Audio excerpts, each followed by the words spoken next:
Good evening, everyone, and welcome to tonight's webinar. My name is Sister Colleen Gibson, and tonight I'm going to be serving as the moderator for our webinar and for our discussion. And tonight is really going to be broken into two parts. We'll start with Phyllis giving us some input on women deacons, but also on her recent article in Theological Studies on women deacons, women, and service at the altar. And she'll spend probably about 20 minutes to a half hour on that presentation and some input. And then we'll transition into some questions and answers.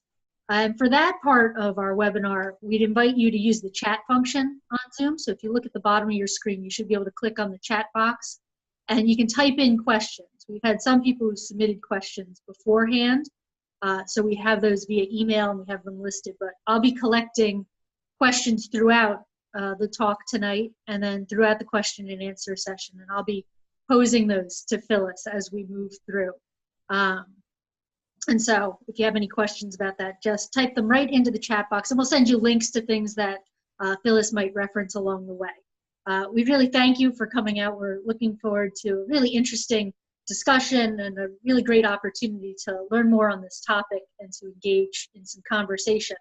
And just a little introduction. I'm sure Phyllis Zagano needs no introduction, but I'm going to provide one anyway. And so Dr. Phyllis Zagano is an award-winning author and the editor of 20 books in religious studies. She's the Senior Research Associate in Residence at Hofstra University in the Department of Religion. She's the author of Women Deacons, Past, Present, Future, released in 2011 from Paulus Press. And she's a columnist for the National Catholic Reporter. She's an internationally acclaimed Catholic scholar and lecturer on contemporary spirituality and women's issues in the church. In August of 2016, she was appointed by Pope Francis to the Papal Commission for the Study of Women in the Diaconate, which submitted its study to Pope Francis this past January. As many of you know, and you may have watched, she gave her first public comments on the commission at Fordham this past January. And without further ado, we're going to hand it over to Phyllis to give us some input on this very important topic for us all to learn and to engage in some conversation. Hey, Phyllis. Thank you. Thank you. Thanks, Colleen. I'm grateful for all of you who've signed up tonight, and we have 130 people who signed up. I'm not quite sure how many have been able to get in so far. But I think this is a good way for me to get questions from people, because, you know, when you give public lectures these days, they ask you to write questions on little teeny index cards with pencil that you cannot read. And so you never get to go through all the questions. So the important part about tonight would be the questions that you have. Last time I talked a little bit about what we know about women deacons, and I was speaking from a paper that will appear in Canada in French at Laval Théologie et Philosophie. But basically what's in that paper, I talk about what we know about the liturgical ceremonies, what we know about the tasks and duties of women deacons, and what we know about the theology of the diaconate that would allow women to be deacons. This was pretty much my talk at Fordham when we were on the panel with Bernard Poitier and Sister Donna Giangio, the Chancellor of the Archdiocese of Newark. That's available at Salt and Light TV live stream, and you can still watch that panel. And you can also see the last webinar on my web page is under, I think it says audio and video. But tonight I want to talk about a paper called from Theological Studies called Women Deacons and Service at the Altar, because I think it's important these days to understand what the problem is with women deacons. There really is no theological argument against women deacons. And for us to accept the fact that there may be, I think is disingenuous to begin with. So let me read you from the beginning of this paper with a shout out to Stephen Smith at Hofstra University, who did the translating for me from the Greek. Matthew Blastar is a 14th century Greek canonist writing from Thessaloniki in Greece. And what he wrote in the 14th century is, hardly anyone, however, knows what ministerial service women deacons fulfilled in the clerical office at that time, that is, in the past. But there are those who say that they used to minister to those women who were candidates for baptism, since it was not right for the eyes of men to look upon these women when they were being disrobed, since when they were being baptized, they were already well developed sexually. But others say that it was permitted for these women to approach even the holy altar and to go about the tasks of the male deacons much like them. But they have been prevented by later fathers both from ascending to this and from pursuing the tasks of this ministerial service because of the involuntary flow of their menses.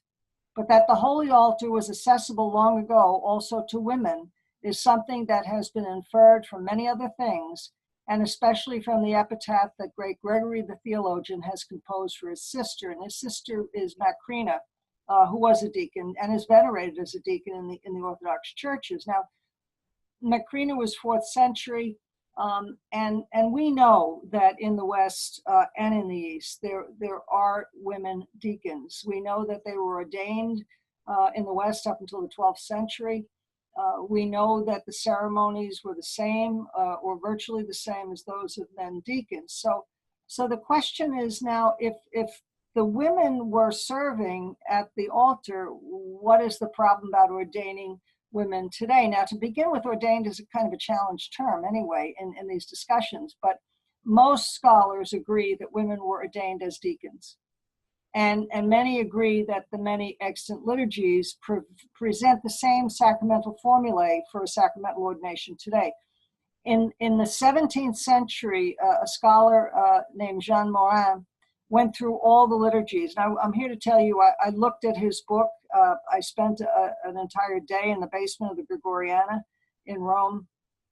He went through the Greek, the Latin, and Syriac liturgies, and it was his determination that these diaconal ordinations for women and for men met the criteria for the sacramental ordination established by the Council of Trent.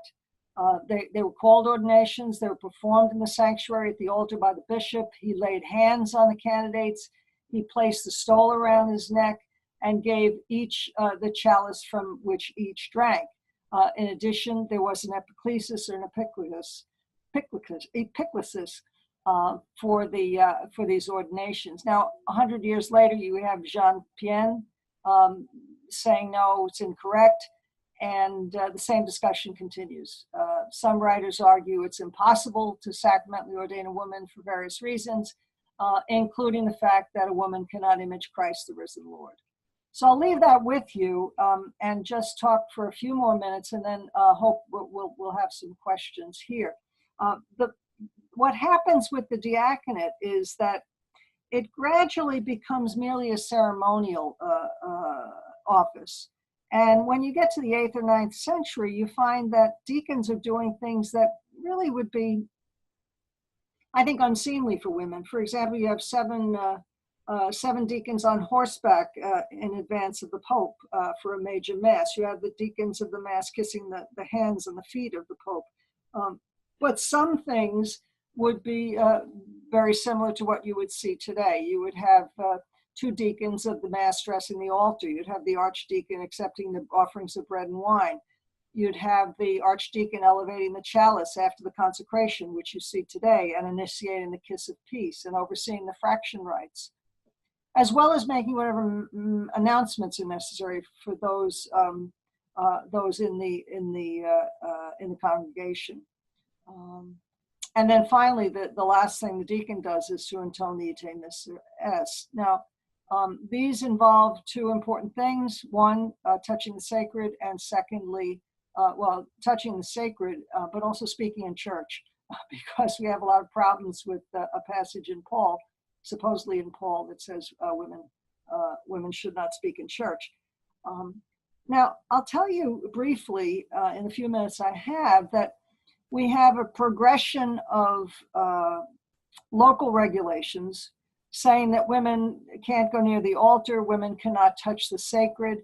And we have in Pope Gelasius in the 5th century who really was trying to forestall Greek incursions in the Latin Church, but he wrote to bishops of Lucania in Italy, and I'll quote from him: "With impatience we have heard that divine things have undergone such contempt that women are encouraged to serve at the sacred altars, and that all tasks entrusted to the service of men are performed by a sex for which these tasks are not appropriate."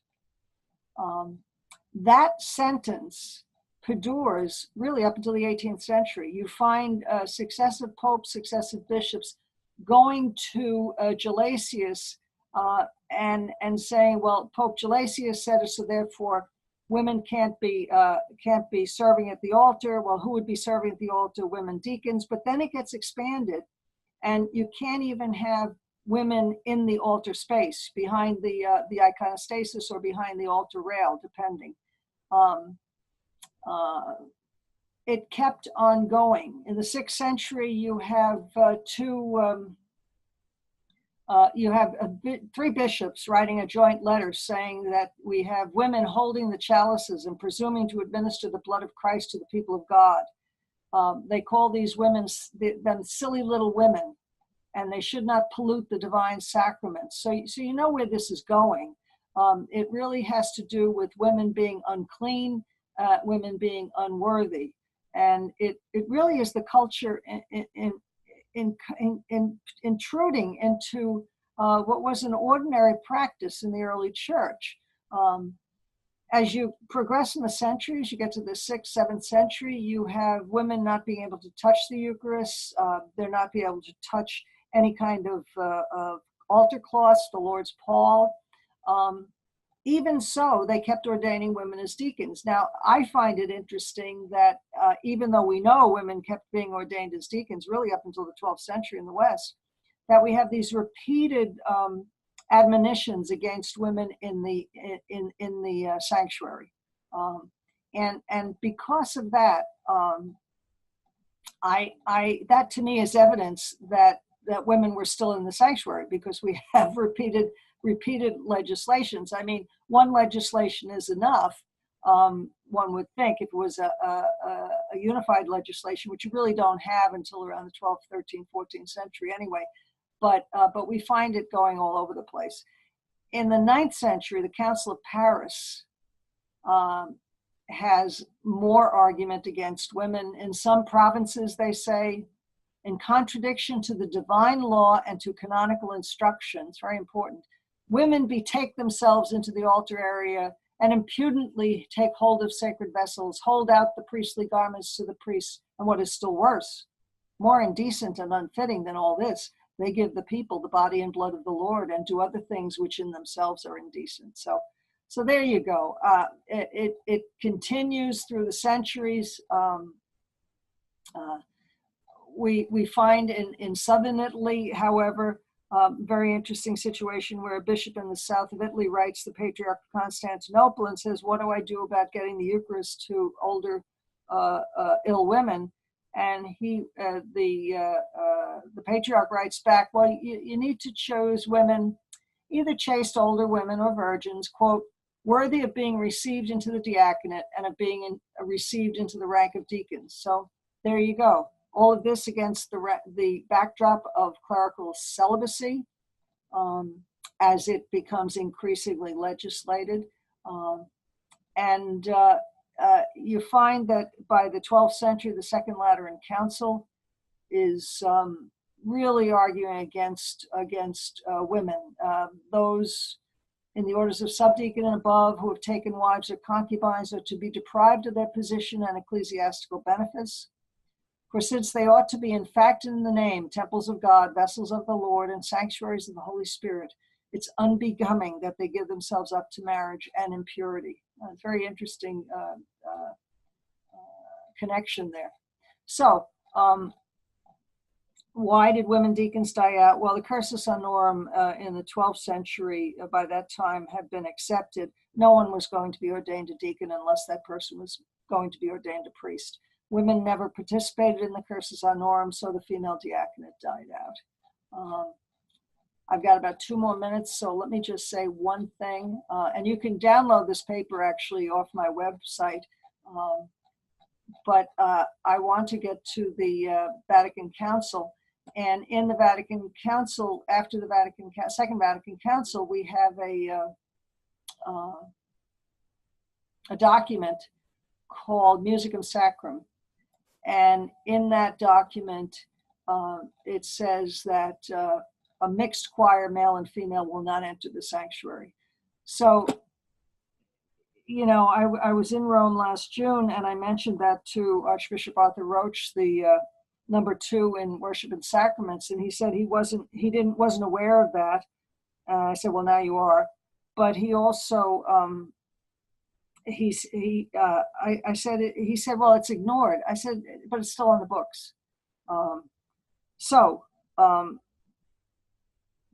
That's kind of what I have to say. I can give you more detail. You can read the book, but I want to take looks at, I want to ask for questions from you.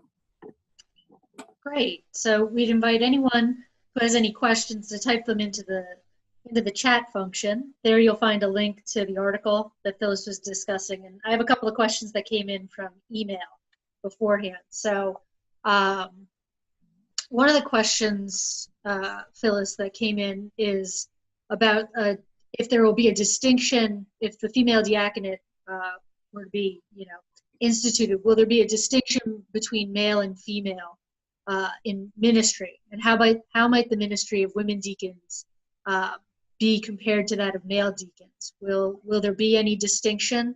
Well, I hope not. I think, one of the findings at the end of the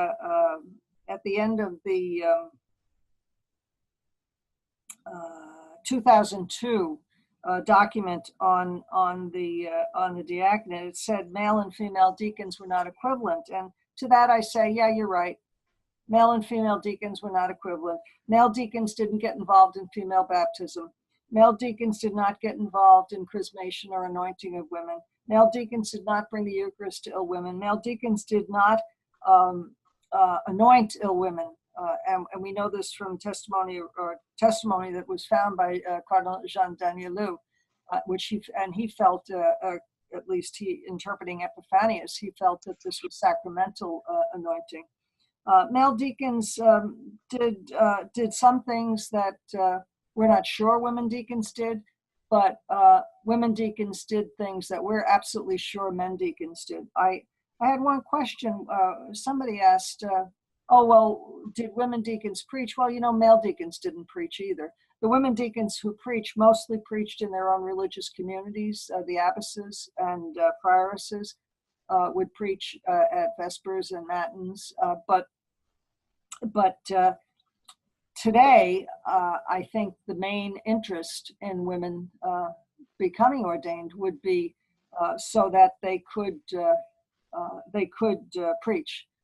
This is one task duty of the deacon that cannot be delegated to anyone else. It has to be performed by a cleric performing within the Mass. So that's one thing that I would hope would bring women back to the altar. I think that there have been discussion. There have been, even Cardinal Casper suggests, oh, well, they can dress up, they can walk around the altar, but they wouldn't really be ordained. And I can't recommend that. And I certainly don't think that the Holy Father would be interested in doing that and creating another category. I think that would be more trouble than it's worth.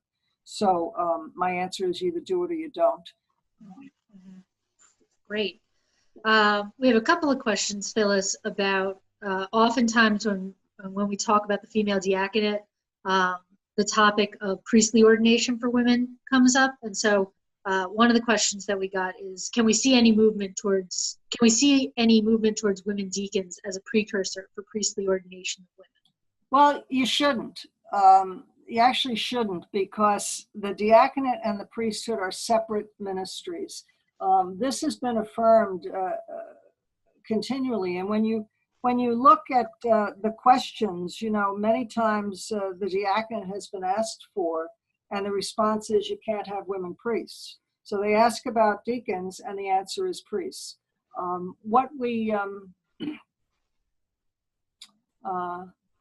I think that the confusion is sown more by the people who are against women priests than those who are for women, although the people who are for women priests sow the same confusion. The one sacrament of order in 3 grades, deacon, priest, and bishop, these are the major orders. In history, at the time of the Cursus Honorum, you had the subdeacon, diaconate, the diaconate, and the priesthood as major orders, ordained orders. You had bishops consecrated. In the 20th century, the theology changed a little bit, and so the subdiaconate was suppressed, and the diaconate was admitted to be a major order. But I haven't really done the work on Canon 1024, but I think that to restore women to the diaconate, all you have to do is change Canon 1024 to say only a baptized male is validly ordained as a priest, because there has never been any legislation against women deacons that specifies it's against women deacons. So now, would it call for more talk about women priests? Yeah, it might. But I think that the church at this time is ready for women deacons. I don't think the church at this time is really ready for to talk about women priests. I just don't. Great. There's a question that came up about the training of women for the diaconate. And what would the training be like, Phyllis? Would there be any theology degrees needed? We had another questioner who's actually going through a lay ministry institute in their diocese. And so they had a question about, how would be best to do preparations towards the diaconate? Would the programs be similar for men and women? What would that training look like? I would think it would be the same. Right now, all orders are trained, it's ships, spiritual, human, intellectual, and pastoral development is required. Most diaconal training programs have about 4 years of weekends of work. We have plenty of women in the certainly in the United States, something like 35,000 lay ecclesial ministers, of whom maybe a couple might be interested in being ordained as deacons. The training they require is mapped out by a directory that is specific to the United States, but approved by Rome, and it is a training such as I said, spiritual, intellectual, human, and pastoral. I would think it would be the same for both. We back up a little bit. Who would be the woman deacon? Well, first of all, you have to have the vocation and the calling to be a member of this order. And why would you want to do it? Well, the chaplain who brings the college couple to marriage should be the one to be able to perform the ceremony and maybe baptize the children. Canon lawyers now, only a cleric can be a single judge in a canon law trial, which means all women canon lawyers are out of business. They can't sign the paperwork because you have to be a cleric to be a single judge. And the new annulment rules are such that we have the new rules are such that you can't have a single judge, no second instance. And I think that's really terrible, because something like 66% of annulment proceedings are brought by women, and yet they have to go through these proceedings talking to men. So would the training be the same? Probably. There are a lot of women who have had to sit through the training with their husbands. I've had a lot of deacon directors say that the women would be more qualified than the men. But be that as it may, I think it would be identical. I can't see it being any different. Yeah, there's a couple of questions. People who have been in lay ministry formation, and then a question that just came in from Kathleen about going through those formation classes as women with their husbands. Mm-hmm. And so, they do all those readings, they write the papers, the preaching if they want to. So if women felt called, could that formation be sufficient? And would the fact that they've already been through it, would they have to redo that? Yeah, I'm not the bishop. I think that it's up to the bishop. Can do what he wants, first of all, I know, for example, in Ireland, by the time the cadre of men who tried to bring the diaconate, permanent diaconate to Ireland, by the time it came back, they were too old to be ordained. They try to ordain you by the time you're 65. But having said that, the bishop can do what he wants. I think the bishop can examine individual candidates, such as he does with candidates for priesthood. I know of a couple of priests, actually one bishop, who did their Master of Divinity program at Yale University, at Yale Divinity School, which is not a Catholic divinity school. So he was asked to sit in the Catholic seminary for 6 months or a year, and then he was ordained. I mean, he didn't have to go through another 4 years of theological training, is my point. So I think these things are handled individually in those cases where people are coming with advanced degrees, with prior training, and certainly. But again, I'm not the bishop, So. Mm-hmm. We have a couple of questions about women's roles in the church and power dynamics, and so one of the questions that came up is about women cardinals and the possibility of having a woman cardinal. So, can you speak a little bit to that, Phyllis? Yeah, well, besides me and Kathy Hilkert, I think there are 6 others who were nominated by James Keenan. Actually, I think it'd be easier to have women cardinals than it would be to have women deacons, and here's why. Women cardinals are simply advisors to the Pope. Only in 1983 did the canons say, in the new Code of Canon Law in 1983, the canons indicated that one must be advanced at least to priesthood in order to be a cardinal. Now, most cardinals, most men who are at least priests are asked to become bishops. The ones who decline are generally theologians over the age of 80. Avery Cardinal Dulles comes to mind. But having said that, we do have in the 19th century two lay cardinals. Antonelli is one of them. And after he was made a cardinal, then he was made a deacon. We do have 3 ranks of cardinals: cardinal deacons, cardinal priests, and cardinal bishops. But I see no problem with having female cardinals at all. I think it'd be, and there's a story that goes around that John Paul asked Mother Teresa, would she be a cardinal? And she said, I'm too busy. So,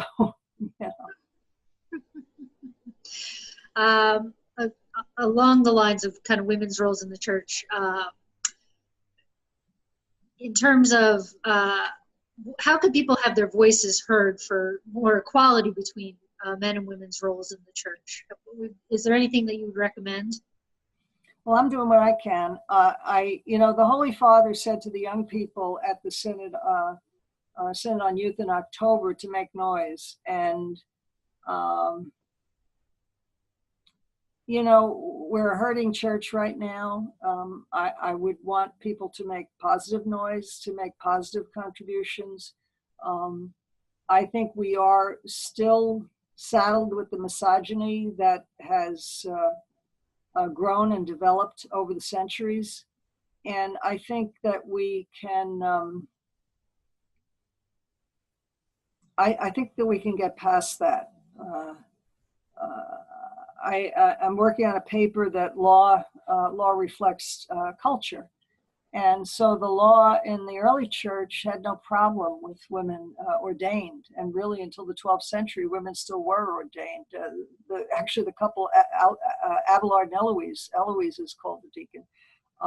And she's later than that. So But I think today's culture can accept women in these kinds of leadership roles in certain countries. You know, when I would sit at a table in the Holy Father's house talking to cardinals, um, the ones from Africa weren't that crazy about the idea of women deacons or women in any kind of leadership. Um, the cardinals and bishops in South America were like, bring it on. We need the help, and we've worked with wonderful women missionaries from the United States, but also women who are from the countries in South America and Central America. And it would just be help the ministry. I've said this many times. It's not about power, it's about ministry. Mm-hmm. Mm-hmm. Along those lines, we had a couple of questions come in by email about, here's two of them.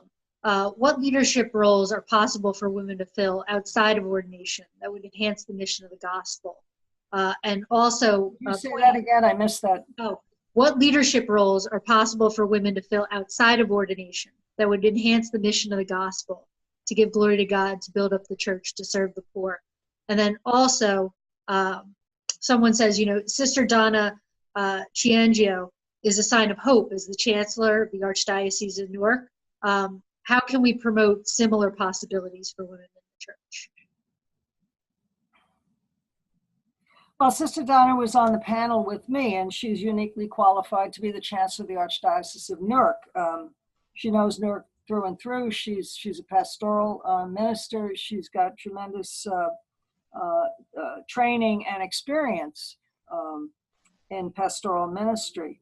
I think the answer is to, you know, it's you almost have to find bishops who aren't afraid of women, and the problem is, you know, a lot of women don't want to get involved in this system. They don't want to be in a system where women are second class. And women are de facto second class because they're not clerics. Now, having said that, I think, you know, if the interest is in preaching the gospel and feeding it, and feeding the people, feeding the gospel to the people of God, I don't think you need to be a cleric to do that. And I think some people are much more effective not as clerics to do that. But I think it's all situational. I think it depends on where you are. My panel, the commission that I was on, was the first commission in the history of the church that was 50% male and 50% female. I find that astonishing. But when you walk around at the Vatican, you can see that if they're going to hire the ones they know, well, that's all that's there is men. So they used to say to me, 90% of life is just showing up. And I think if you're there and raise your hand, you know, there is the possibility of having more influence. But there are many ways to influence people, with your presence, certainly, with your with writing, with speaking, but in such a way that you are respected. And if you're not respected, I would get out. Just get out. Mm-hmm. Mm-hmm. You talked about attitudes on the local level and how, you know, it might be difficult in certain countries that, you know, women's ordination to the diaconate might not be something that would be locally accepted. We had a question came in, if the current deacon in a parish gives a recruitment homily listing what I can do as a woman to an audience composed of half women, so a male deacon giving that talk. The question is really, how can we expect any change if local attitudes don't change? Do you think if the commission's recommendation was put into effect, would attitudes change? Do you have a sense of that? Well, if I follow the question, that the male deacon was up telling the women what they could do. I think the whole parish was just saying, you know, what he could do, or what he could do, or what they could do. What they could do. Oh, well, you know, I don't know. I guess no. What he could do. Okay. What he could do. That's nice. I mean, I think it all needs to be talked about. One of the not problems, but one of the objections I got in my diocese from the head of the deacons program was, well, we haven't figured out the male diaconate yet, so we can't add women to the mix. And to that, most women respond, "No, forget about it. We can figure it out in no time." I think when you look across history, women deacons did something here, something there. That's why there's such discussion about, well, did they really only assist at baptism? Well, in some dioceses, maybe that's all they did. In other dioceses, Anna was the treasurer of Rome. In other dioceses, they got more involved with other kinds of ministries. It depends on what the needs of the people of God are. The needs of the people of God are typically voiced by the bishop. So the bishop, for the deacon to say what he can do and not who he is, I think is the beginning problem, because the deacon is supposed to be in persona Christi servi. He's supposed to be the servant. He shouldn't be telling them what he can do. I would hope he would ask what he could do for them. And that's, but again, he may be a new guy. He may just be trying, trying out his stall. I don't know. Okay. We had a couple of questions about the commission, Phyllis, and part of it, a lot of the questions are, how likely is it that women will get the green light to discern the diaconate?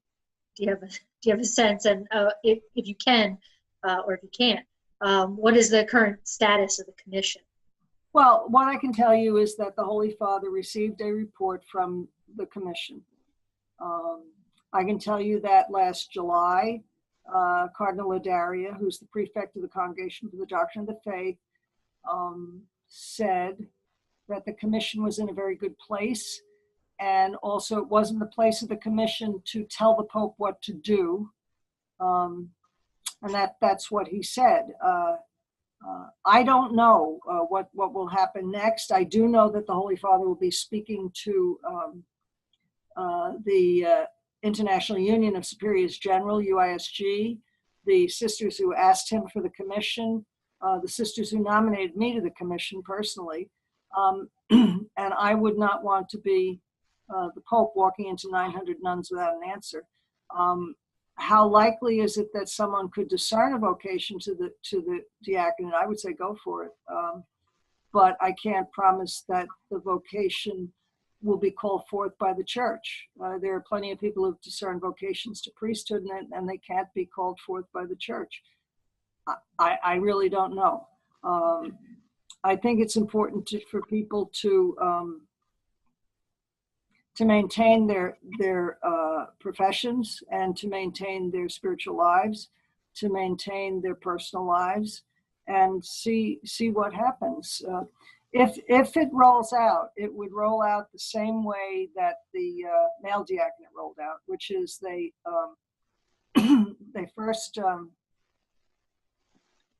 first asked Episcopal conferences to talk about it.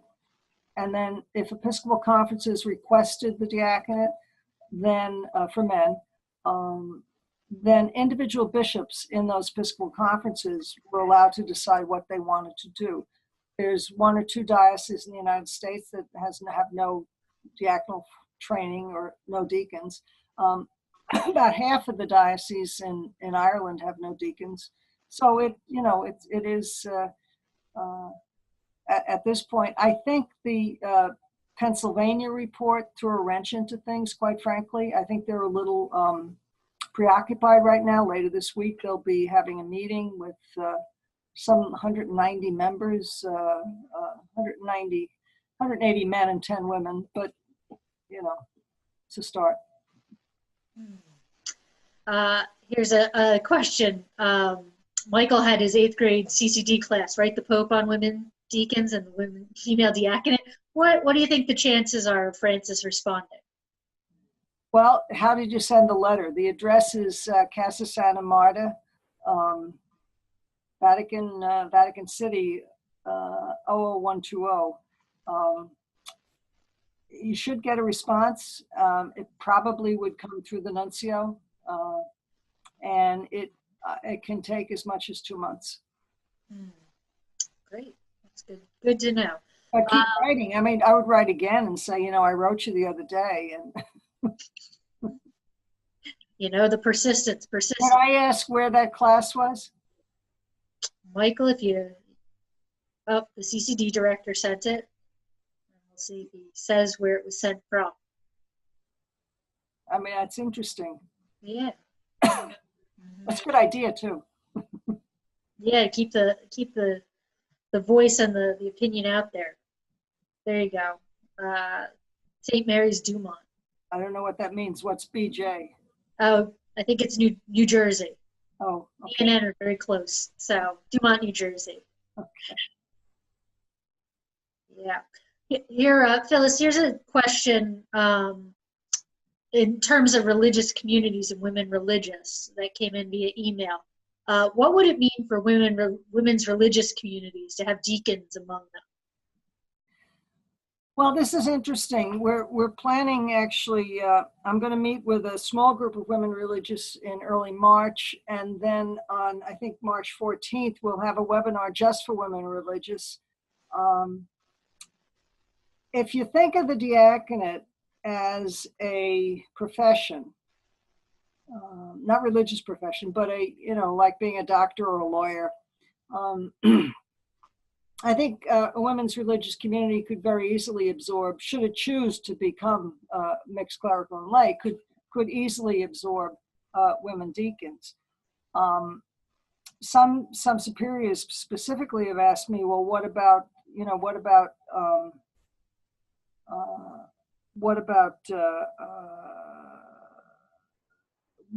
the obedience to the bishop? And I said, well, you know, if you become a physician in New Jersey and you're licensed in New Jersey and you move to New York, you have to get board certified in New York. If you become a deacon in New Jersey and you're ordained in New Jersey and you move to New York, you have to get faculties in New York. But you're not moving to New York unless your religious superior says so. And I think that's the important point. The short answer is ask a Jesuit. Nobody intrudes into the assignment policies of a religious community, period. And the sister would not be permitted to study for the diaconate without the permission of her superior. And in the old code of canon law, her superior would have had to write a demissorial letter to allow her to be ordained. She does have to testify that she's able to be ordained, but she also has to allow her to be ordained. And we get ordained by bishops, so you have to be ordained by the bishop. But it's not the kind of a secular relationship that the secular deacon has with the bishop, which is very particular. So the end of the book this book that I wrote, and you can see it, Women Deacons, Past, Present, Future, has a lot of discussion about women religious. Great. We have a question here from Kathy. She feels called to the diaconate, and so she hears what you're saying about aiming to have a credible voice, and she believes she can do that. But do you have any suggestions about what would be the best place to start or the most effective place to speak about, the female diaconate? Any place. Any place. The Holy Father wants discussion on this matter. I'm certain of it. And a couple of years ago, actually, we joked about having a program called Take a Cassock to Lunch to explain that women don't bite, and that, to explain the diaconate. Any of those things, letter writing campaigns, but parish discussions, I think, are the most important. There's a study guide to one of my books that was done actually by Sister Donna Ciangio and by Sister Sandy DeMazzi, a sister of St. Joseph of Philadelphia. Sister Donna is a Dominican, I think, from Caldwell. But the study guide can be downloaded free off my website. and it's a study guide for this book that I showed you earlier.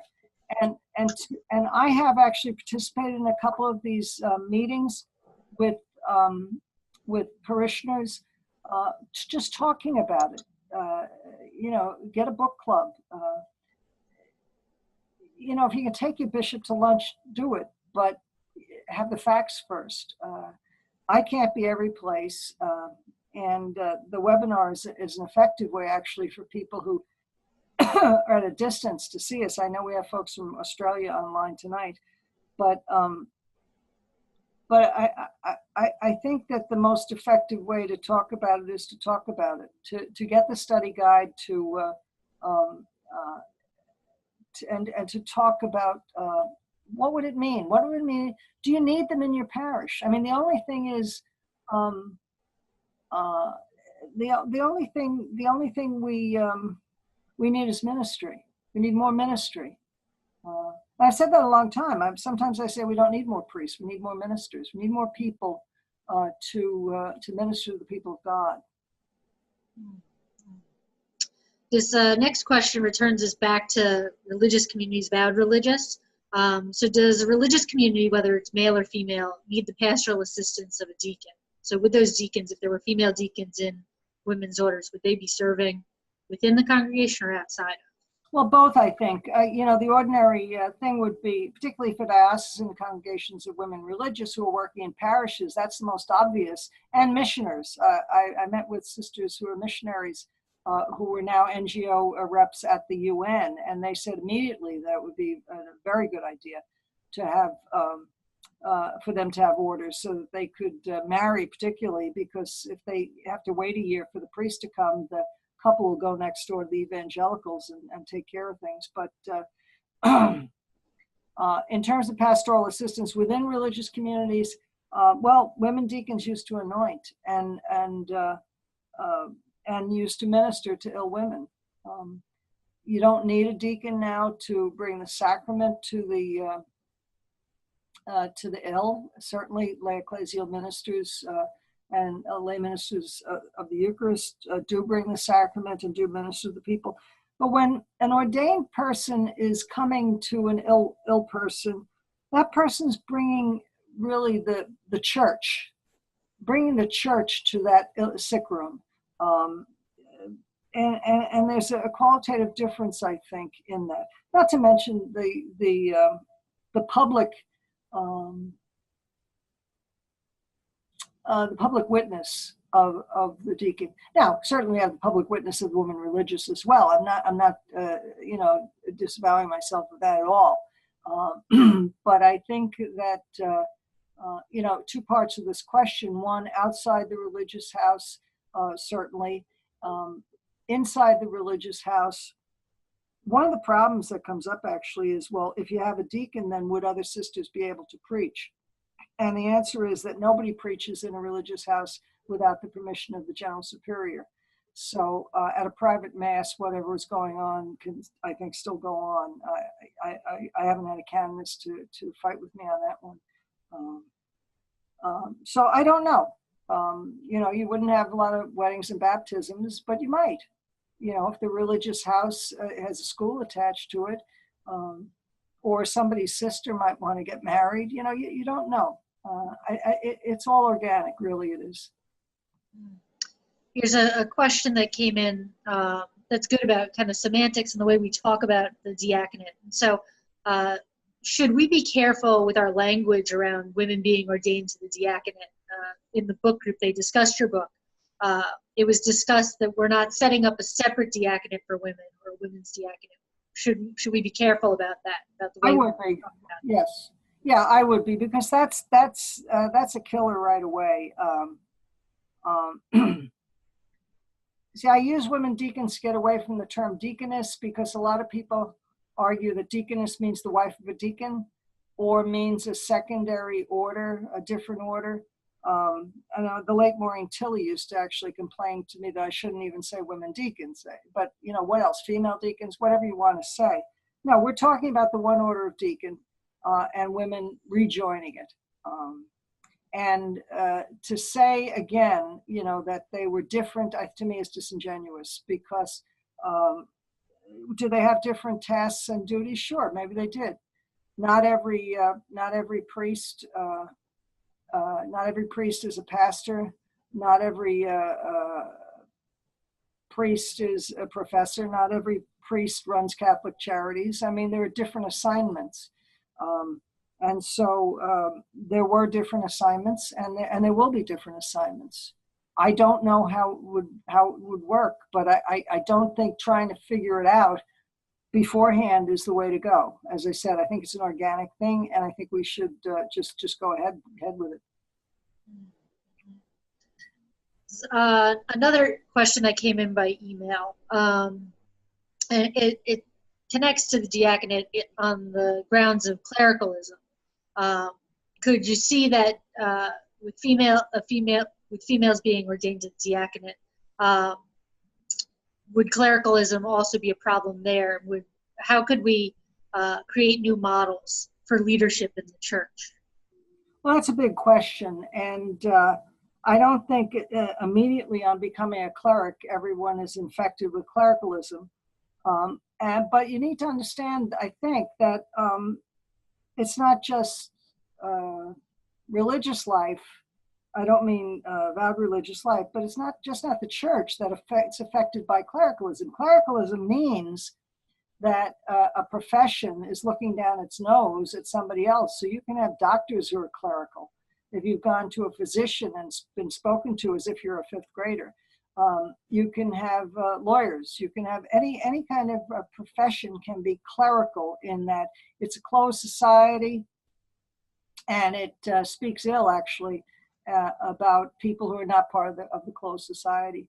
So I think the term is thrown around a lot. I think what it means is the boys' club and a way of life that's not particularly reflective of the gospel. And so I can't see women getting involved with that. Some of the stories that you hear and some of the stuff that's coming out of the news, I just don't think that women called to ministerial life and service, you see one or two, the story about the nuns caught up in gambling, fine. 2 out of how many in the United States? 50,000. We're all human, and we all have our own foibles. So I wouldn't say no one would be infected with clericalism, but neither will I say everyone will be. Mm-hmm, mm-hmm.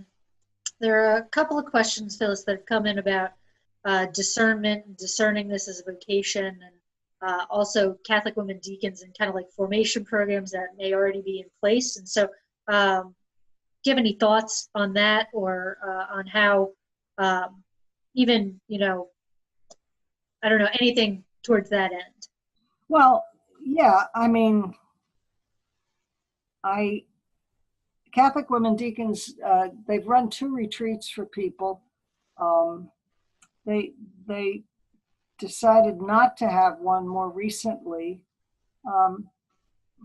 For formation, if you're going to do it on your own, I know there was a woman in Chicago who actually went to the Chicago Theological Union. Certainly, people can take MDiv degrees and be educated. But the pastoral formation is really what one needs, and the lay ecclesial ministry programs really have more of that. But they tend to draw a big fence between lay preaching and other forms of pastoral ministry. A lot of the pastoral ministries that women deacons would be involved in are already being performed, mainly by women religious who just hit the ground running. And they do it in the parishes. They run the liturgies. They run the catechesis. They run so many of the important things. They run the soup kitchen. They run, and these are the women. These are the people I want to hear break open the gospel for me on Sunday. I don't want to hear from the administrator about the roof. I'd rather hear about ministering to the poor. I think we have time for one more so that we keep to our hour. And it's could having women deacons improve the role of women in the church, and how do you see that broadly? How it would broadly impact? Oh, I think so, and not only in the church, I think worldwide, because the church is looked to, and the church says, oh, men and women are equal, men and women are made in the image and likeness of God. Well, when I see a woman deacon carrying the gospel into St. Peter's and proclaiming it and preaching on it, then I'll believe what the church says. Until then, I'm going to blame the church. I'm going to blame the men of the church who will not restore women to the ordained diaconate. I'm going to blame them for the dowry burnings. I'm going to blame them for the women that are dying in menstruation huts in Nepal. I'm going to blame them for FGM. I'm going to blame them for all of the denigration of females in both directions. Denigration of the female body by its exaltation as well as by its damage. So, yeah, I think it'd be very important. I think it's something that should happen. You want another one? Yeah, well, we can take on. We've still got a good number of people on. I'll take one more question, then I want to make a little commercial, and then we can call it a night. Okay, I'll give you two. One is just a point. The point of, oh boy, now they're coming in. But just the point that we need more female theologians in our programs, in our formation programs, female voices in those formation programs. And then, do you think that, is there a section of the church that would object or would stage a schism if women were ordained as deacons? Well, you always do have people who interpret the law to their own interests. I just wrote a column that'll run in a couple of days. Cardinal Mueller wrote his manifesto, and he says, only women can't be ordained. But it's very interesting the way he does it, because he doesn't say women can't be ordained as deacons. What he does is he collapses the diaconate and the priesthood. But I'm here to tell you that he has 646 Facebook followers in the Cardinal Mueller fan club, and 16,000 people who have signed on to this manifesto. And there are 1.2 billion people in the Catholic Church. So, yeah, maybe we'll lose 16,000 folks. I don't know. I would hope not. In any event, my time is up. I want to tell you a couple of things, folks. On Thursday night, February 21st, I'm going to be at Blessed Sacrament Church in New York City on West 71st Street at 7 p.m. Tuesday, March 12th, I'll be at St. Agnes Parish in Naples, Florida at 9:30 in the morning. Friday, the 22nd of March, and Saturday, the 23rd of March, I'll be in Los Angeles at the Los Angeles Religious Education Congress. I'll be at Santa Clara University in California on March 25th, Holy Trinity Parish in Georgetown on March 30th, and at the Catholic University of Portugal in Lisbon, Portugal on Tuesday, April 10th at 7 p.m. We're going to have another webinar on March 14th at 7:30 for women religious only to talk about these things. And our next webinar right now looks like for general people will be April 15th at 2 p.m. So we'll catch the folks in Europe. And on April 22nd, I'm going to be at St. Raphael's Center in Haverford, Pennsylvania with women religious again. So I hope we've had fun, and I hope you've had fun, and I'll thank you and leave you. Great. Thank you so much, Phyllis. Thank you for everybody who came out tonight. And we hope it was enriching, and hope you have a wonderful night. Thank you. Bye-bye.